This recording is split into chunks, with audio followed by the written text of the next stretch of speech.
Masechet Beisah Daf Het. We are going to be speaking about the very end of the Mishnah, where we read that even Bet Hillel, who normally says that one cannot cover the blood, if you do shechita on a bird or a deer on Yom Tov, generally one must cover the blood, but it's a problem on Yom Tov. However, so Bet Hillel, therefore, it says, don't do shechita, because then you're going to have to cover the blood if you don't have anything prepared. However, he says that if you have something prepared, that's fine, and they agree on these. He agrees on these 2 points. That if you did already, and you already did shechita on the bird, and you didn't have dirt prepared, that you then can go and dig with a spade and cover it. So we'll discuss what case are we talking about there that you would be allowed to then violate Yom Tov in order to cover it. How could you do that? And the second point is that the ashes of an oven are considered prepared and they're not mukseh. What does that have to do with anything? What do you mean they agree about that? How does that help us at all? We're going to add a vav and that will explain it. Okay, so let's first talk about this case of the shovel. ומודים שאם שחט שיכפור בדקל ויכסה, אמר רבי זריקה, אמר רב יהודה, והוא שיש לו דקל נעוס מבעוד יום. The only time that Bet Hillel would agree and say, well, you didn't have dirt prepared, okay, but fine, you can take a shovel and cover it. That's only if the shovel was already stuck into the ground from beforehand. And because of that, the shovel is considered basically prepared, and the process already began. It's already halfway, it's already in the ground, so you're just taking it out and covering it, and therefore it's not quite totally prepared, but it's somewhat prepared, so therefore it's okay. And next question, but we have multiple melachot that one is violating. The second one is that you're going to be crushing the dirt. Usually when you dig dirt, it's in clumps, and that's not sufficient to cover the blood. You're going to have to crush it till it gets loose. We're talking about a case where the dirt is already loose. It's loose dirt, so you're not going to have to crush it.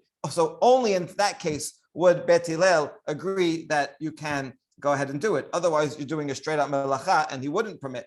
A third problem is that another melacha, you are building a hole. If you make a hole in a regular dirt, it's considered building. If you do it in an area where you farm, it's considered making a furrow. And so that's not allowed, or planting. So that's not allowed. So the answer to that is, so the Rabbi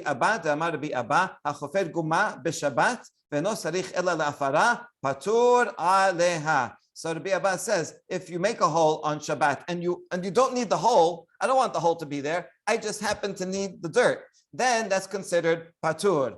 A couple of reasons. Number one, I'm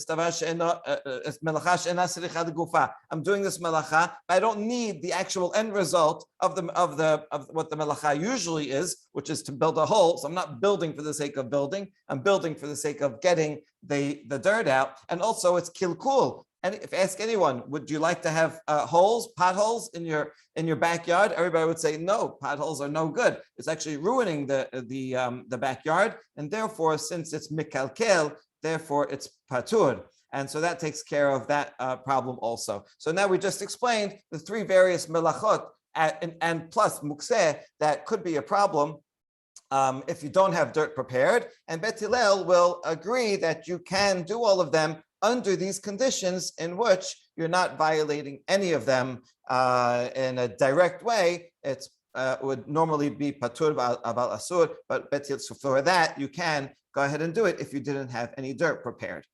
All right, good. Now we're in the next section. We're going to be talking about the shin. She efed kira muchan hu. It's just a throw in. Bet Hillel agrees that ashes of the stove are prepared. Okay, very good. I mean, what does that have to do with anything? So efed kira mandach hashemeh. Who mentioned it earlier that it's coming up? Did Bet Shammai say something about it? That Bet Hillel has to say, and he agrees. Amar Rabbah hachika amar ve'efed kira muchan hu. It changed it to a vav, and he's adding another halacha. Listen, if you didn't have specifically dirt prepared that you put in a pile on the side or in a basket, then you can go to the stove and that will also be considered prepared because you put it in the stove, you had that fire going, and therefore implicitly you know that look, if I need the ashes, I'll probably use them, even if you didn't think it explicitly.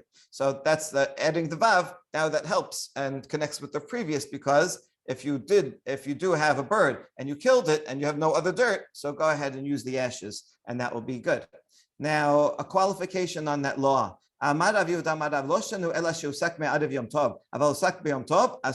This is only true that you can use the ashes if that fire was burning from before Yom Tov, and therefore the ashes already formed before Yom Tov started, and therefore they exist. And so I have in mind I'm going to use them. But if the fire was burning on Yom Tov and the ashes were only created on Yom Tov, then that's nolad. It's something new, and those ashes are mukseh because I didn't have them in mind when Yom Tov started. So that's a limitation. But now we have a limitation on the limitation, which is actually an expansion. But if the ashes are still hot enough that I could put an egg in there and cook it, then the ashes are permitted, because even though it's burning now, that's why I'm allowed to cook on Yom Tov, and I had this wood, I put it in there, and I have in mind that I'm going to use it for cooking. So if it's still warm and I can use it for cooking, then I can also go ahead and use it for other reasons. This is a statement by Rav, and we have it backed up in a baraita, basically the same words. When in the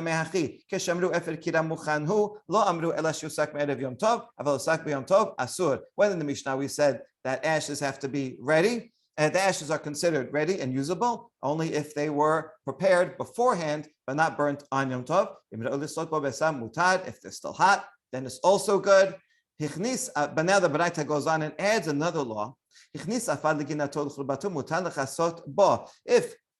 beforehand, before Yom Tov, you went and you brought a whole bunch of earth into your garden or into your ruin, and you put it in a pile, and you have in mind, I'm going to use this for something, then that's also usable, right?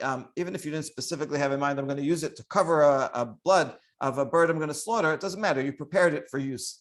Rav Yehuda, who actually would quote the name of Rav, supports this also. I mean, that was a braita, but he says a similar thing, that you can also bring a basket full of earth into your home.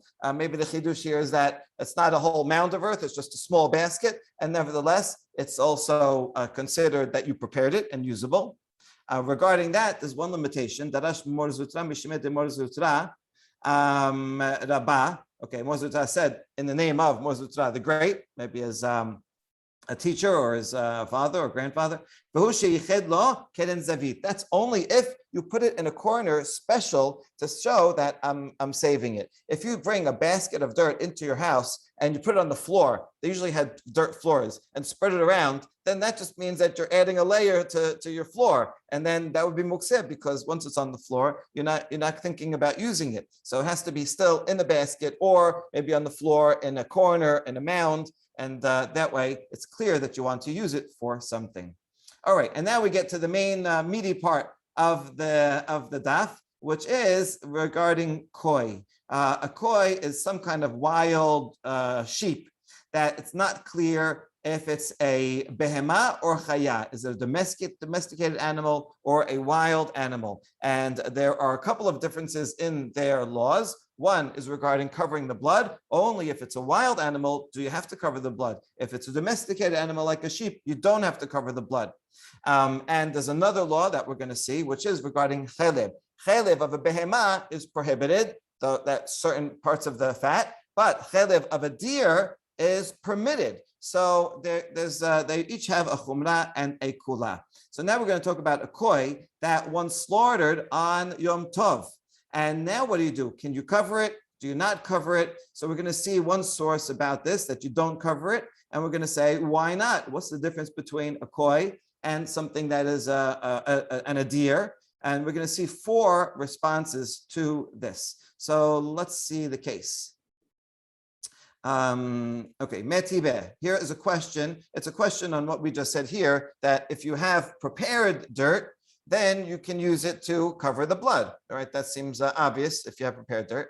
Metibe, koi en shochatin oto biyom tov, vim shechato en mechasin et damo. This is a Mishnah in Bikurim, so Mishnah. And it says the koi, you're not allowed to slaughter it on Yom Tov at all. It's not slaughtered. If you did, don't cover its blood.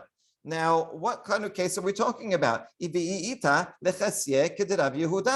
you have dirt prepared, then what's the problem? What Rav Yehuda said, right? If you have a basket of dirt, you put it in your house, then you can use it. So why wouldn't you be able to use it? That's our question. So now we challenge the question, which I guess would be an answer. Hold on, according to your, right, you're challenging Rabbi Yehuda, but instead of challenging Rabbi Yehuda, why don't you go back to our Mishnah, right, of Beisah, which mentioned that even if you didn't have dirt prepared, you can use these other things. You can use ashes from the oven. You can use that spade that was already stuck in the ground. So why don't you say those? And then you're not going to argue out on a Mishnah. So it must be a case where you don't have ashes, you don't have a spade stuck in the ground, and that's why you can't do it. So Rav Yehuda will answer the same thing and say it's talking about a case where you don't have dirt. But if you had dirt, then you would be able to. Okay, so that would be a simple answer. However, but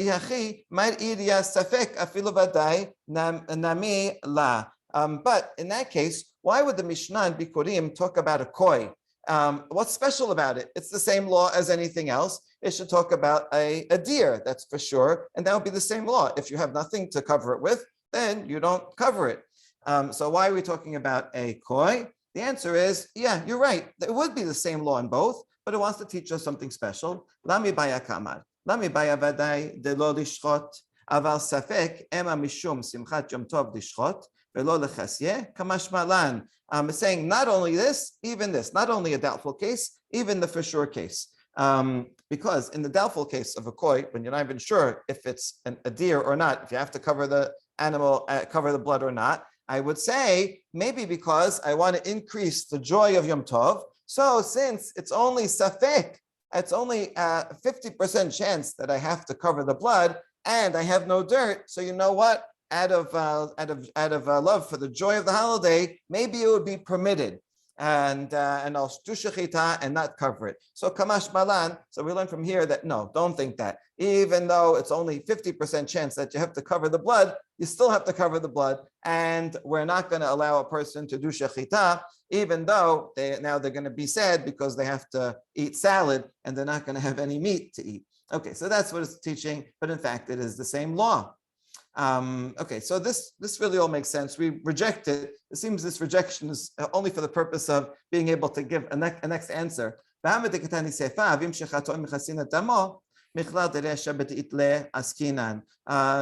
the second part of the Mishnah said, if you did shechita already, then you don't cover it. But that would mean that the first case where it says mikilal, you could skip the resha. Mikilal b'ditle askinan. It means that you do have dirt. If it's saying that the point is that if it's saying that you have once you do shechita, you can't cover it. It must be that you have some dirt to cover, and nevertheless not allowed. If you didn't have any dirt at all, then what would be the point of saying you're not allowed to cover it, right?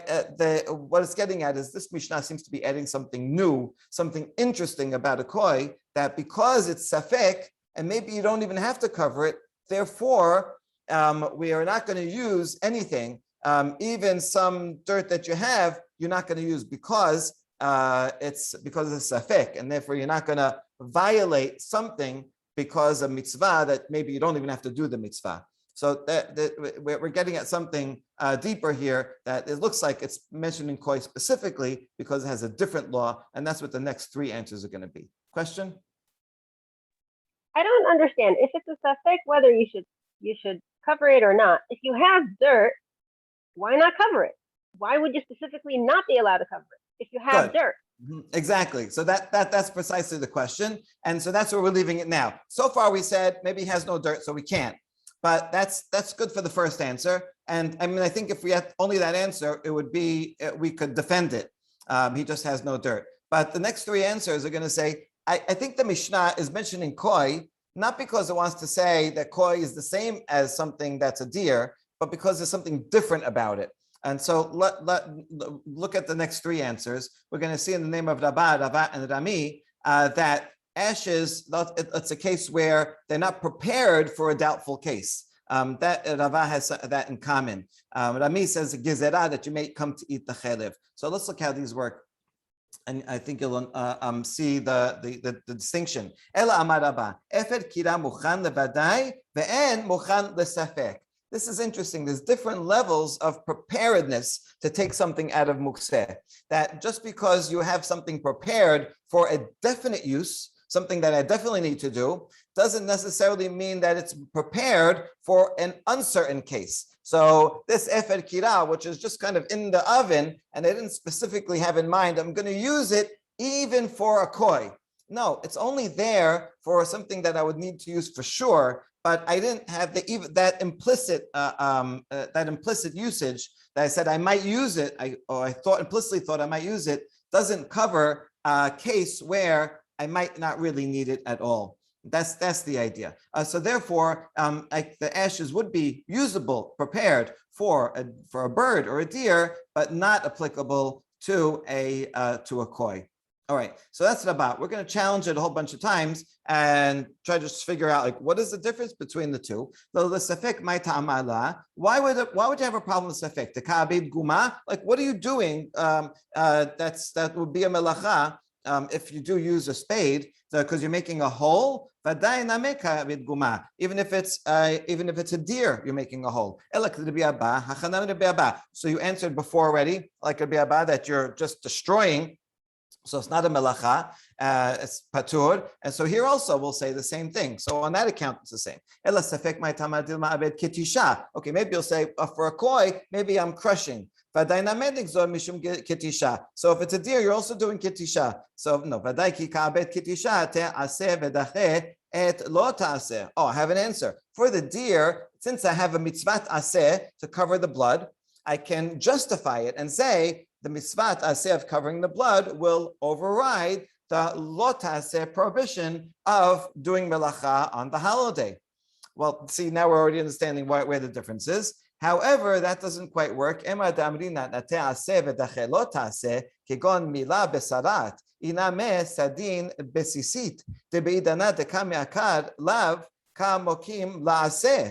So no, you can't apply that rule in either case, not in the vadai, because we only apply aseh, doche lo taseh, when the very same action does both. For example, if a baby has a sarat, a leprous mark on their brit milah, and in general, you're not allowed to cut off a leprous mark anywhere in your body. You can't just cut it off. You got to go and take it to the kohen, and it has to get healed. You're not allowed to cut it off. And yet there's another mitzvah to do brit milah. So if you're doing the aseh of brit milah, that overrides the lo taseh of cutting off the leprous mark that might be on that baby's orla. So it's the same act, single act that's doing both at the same time. Similarly, if you're putting woolen fringes on a linen cloak, and you're therefore, as you're putting it on, as you're wearing it, you're violating shatnez, that's permitted because you're also fulfilling an aseh at the same time. So those are okay because you're doing it at the same time. However, here, here, at the time that you're violating the lav, which is at the time that you're digging a hole, you're not yet fulfilling the mitzvah. That only comes in step 2 when you put the dirt onto the blood. And so you really can't apply that. So halakasha. No, we're talking about a case where you're doing it in one action. Somehow with one action, you're taking the shovel and you're crushing it and putting it on the blood at the same time. Okay, fine. Now, sof yom tov aseh velo ta'asehu. Okay, in the end, this whole thing is not applicable because while we do say that a mitzvat aseh can override one lo ta'aseh, we do not say that overrides both an aseh and a lo ta'aseh. And Yom Tov is both. You have a commandment to rest on Yom Tov and a prohibition not to do work on Yom Tov. So that's 2 things, and one mitzvah of covering the blood is not going to override the aseh and lo ta'aseh.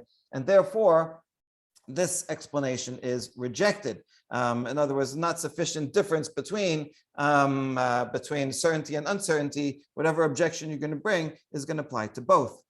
Ela amar Rava, efed kira da'ato levadai ve'en da'ato lesafek. So there's a modification, and that's to do with one's mind. That when you are thinking about the ashes in a stove, you are thinking about using it for a definite purpose, and you were not thinking about using it for a safek purpose. And so therefore, that's the difference between being mukseh and not mukseh. And Rava, he didn't just make this up, he follows this rule in other places.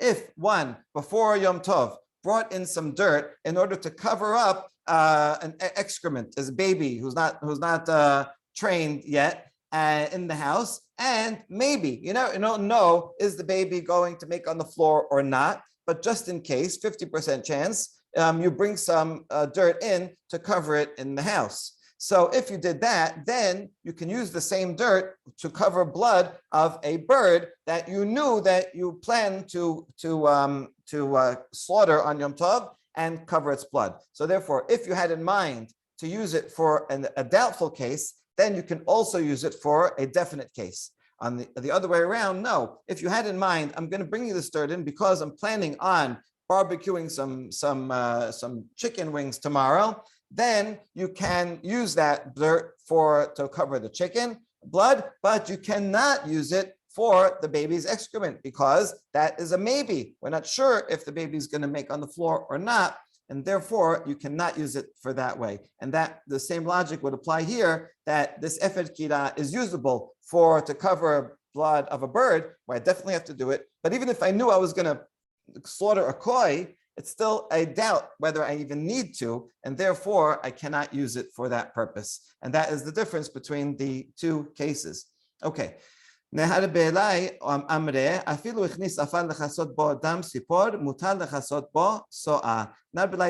with Rava's principle, and they say even if you brought in the dirt for a bird, you can still use it for so'ah, because I guess so'ah, he would say, is also pretty common that the baby is going to make. Amri b'ma'arava, peligi ba Rabbi Yosef bar Chama Rabbi Zera. So in the West, in Eretz Israel, they have a general question. We have a machloket. Amri la Rava bered Rabbi Yosef bar Chama Rabbi Zera. Okay, whatever two rabbis have this argument. Chad amar koi harehu keso'ah, v'chad amar koi eno keso'ah. Some say that the uncertainty of a koi is similar to the uncertainty regarding excrement, is the baby going to go or not? And some say it's not like it. And so if you say it is like it, then you would apply the same rule as Rava. If you say it's not like it, then you would not apply the same rule. So we're talking about different levels of uncertainty. And in the end, we say, Tistayem de Rava, hu damar koi harehu keso'ah, damar Rava ichnis afad lechasot bo so'ah, mutar lechasot bo dam sipor asur lechasot bo so'ah, Tistayem. And so Rava would agree with the opinion that says it is equivalent, and because it is equivalent, we can learn the same law. And this would explain that Mishnah in Bikurim, which said that you cannot slaughter a koi on Yom Tov, and if you did, you cannot use whatever you have, because that whatever you have is some kind of dirt that you set aside for a case of doubt, but you can't use it for a case of certainty. All right, that is the third case. Yeah, question? But the thing about the digging the earth, right? So it mentioned earlier just now that you're not allowed to dig the earth and whatever, even for a for sure case. Didn't that become a problem? Because then if you have a chaya, if you have a deer, you also can't do it, because you're saying right, you're doing that's correct. So what we said in the beginning of the daf is that even according to Bet Hillel, you can, if the spade is already stuck in the ground and the dirt is already loose, and you don't want the hole to be there. It's only under those conditions that all that would be allowed, and so that's the only case where it's allowed, even in the vadai. David? In general, do we have this idea of conflating both kinds of safek? Because one is a safek on, safek of the koi is something that will never be solved. Right. It's just a fact of life. But the Mhm. safek of the excrement is a completely different safek. Correct. It So might that's, happen, it yes, might very good not. point. Very good point. So this is a conceptually interesting thing that we are, in fact, conflating two different types of safek. And yes, you could make an argument that they would be different. So yeah, you can look at many cases, and now that you have this distinction in mind, you could think about the one type of safek versus the other. Mhm. That's a great point. But yes, here we are comparing them. Okay, now we get to the last answer, which is that you may, if you require or allow covering of the blood for a koi, then people are going to say, oh, you know what this is? This is a deer. And then they're going to say, since it's a wild, or they're going to say it's a wild animal. Therefore, since it's a wild animal, I'm allowed to eat the Helev. So let's see how he says it.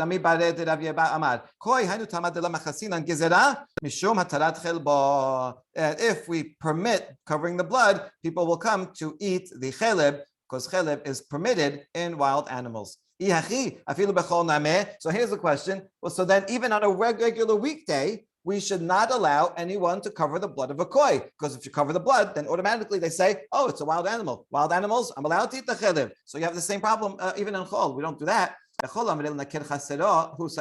During the weekday, if you see someone covering the blood, you're going to say, why is he covering the blood? To clean his courtyard. If you had blood on the floor of your courtyard, wouldn't you go and put dirt over it to cover it? Not out of a misvah, but just out of cleanliness. So therefore, you wouldn't make that jump and say, oh, therefore it's a wild animal. Yeah,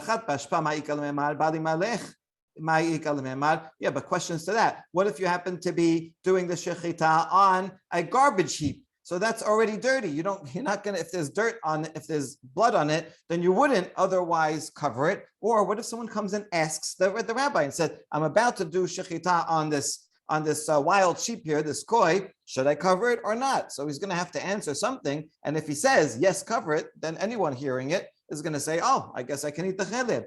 So we still have the same problem even on chol. The distinction is people are a little more sophisticated. Give them some credit. They understand the concept of safek. And they know during a weekday, even if the rabbi says, yes, go and bother yourself and cover it, because we're not sure, it might be a wild animal, and they'll say, okay, I understand, I'm doing it out of safek. But biyom tov, im mesapeka, mi amre le rabanan zil teraf echase. But on Yom Tov, what the rabbi say to go and trouble yourself on Yom Tov when you're not supposed to be doing any extra work, and you should do it anyway, if it was not for sure that it was a wild animal. And so therefore on Yom Tov, the fact that the rabbi says go and do it would be an indication that it's for sure that you need to, that for sure it is a wild animal, which is not true if it was just on a weekday when you can bother people to do a little extra work. Taneh Rabbi Zera. That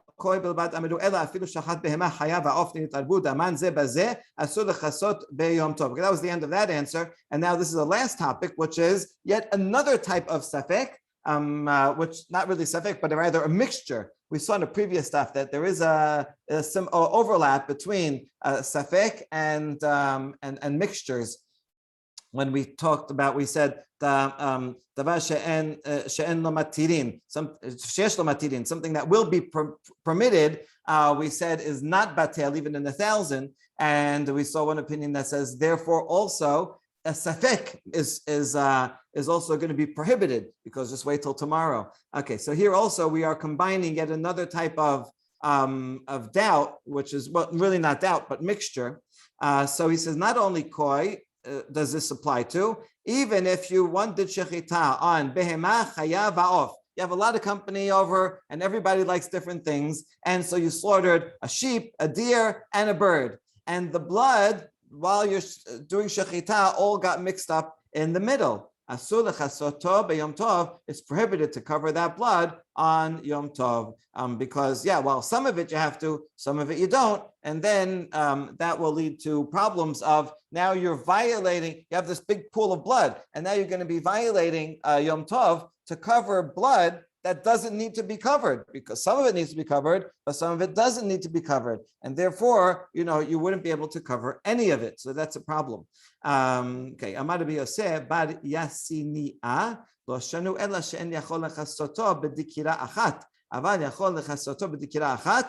Mutar. That's only if you're going to have to make many shovelfuls of dirt. However, if you can do it in one, then that's fine. Because if you're just doing one action, for sure, in that one action, you're covering some of it is deer and bird blood, and so that is permitted. And so you happen to be covering some animal blood also. That's okay, because you're only doing one action, and for sure that one action is permitted. Whereas if you're doing multiple actions, you're getting the last spot over there, but maybe that last spot is only animal blood, and then you'd be violating. Okay, so that's what he says. Now we say peshita. Isn't that obvious that if you're only doing one action, then that would be permitted? You might think, maybe I'll make a gezerah. If we allow the person to do one shovelful, then we know people, right? They're going to go and say, "Oh, look, there's a little bit more. I better do more shovelfuls," and they're going to want to do a really good job, and then they're going to come to violate. So he says that he teaches that, therefore, we do not make such a gezerah. We can trust people. They can figure out, no, there's just one, and that is permitted. You see, throughout, we're wondering what there have to be psychologists, and what would people be thinking normally on their own if you leave them to own devices? Do most people understand this distinction? Right? If so, then you can be lenient on it. But if not, then we have to be stringent, because they're going to confuse one case with another. Baruch Adonai L'olam. Amen v'amen.